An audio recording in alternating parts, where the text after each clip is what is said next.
ভূমিদস্যুদের নির্বিচার দখলের কবলে পড়ে হারিয়ে যেতে বসেছে দেশের তৃতীয় বৃহত্তম বনভূমি মধুপুর গড়। সব সরকারের আমলেই ক্ষমতাসীনদের ছত্রছায়ায় চলেছে বন দখলের মহোৎসব। মোট বনভূমির প্রায় অর্ধেকই চলে গেছে দখলদারদের কবলে। সম্প্রতি বিশেষ টাস্কফোর্সের অভিযানে রেকর্ড পরিমাণ বনভূমি উদ্ধার করেছে বন বিভাগ। টাঙ্গাইল প্রতিনিধি নাসির উদ্দিনের রিপোর্ট, জানাচ্ছেন আশিকুর রহমান।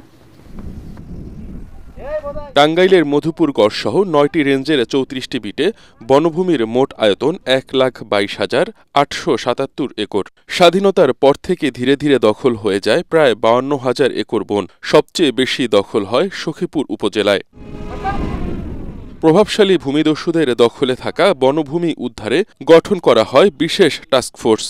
এ বছরই উদ্ধার করা হয়েছে ৫০০ একরের বেশি বনভূমি। তবে বনকর্মীদের কঠোর অবস্থানের কারণে শেষ পর্যন্ত দখলমুক্ত হয়েছে অনেক বনভূমি।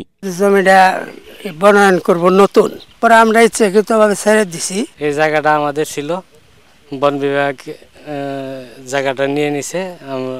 আমরা স্বেচ্ছায় তাদেরকে হস্তান্তর করছি। এমনকি এই জায়গাটা বর্তমানে আমাদের লিসে আমাদের থাকবে আর কি, আমাদের পার্টিসিপেন্ট থাকবে।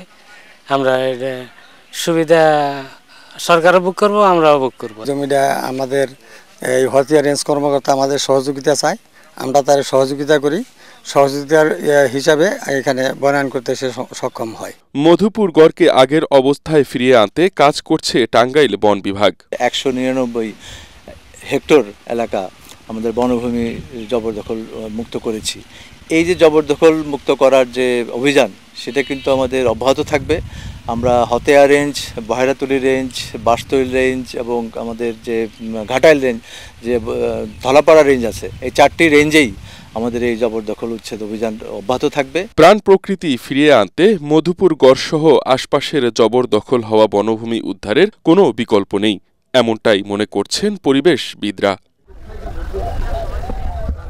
Bureau report, ATN Bangla.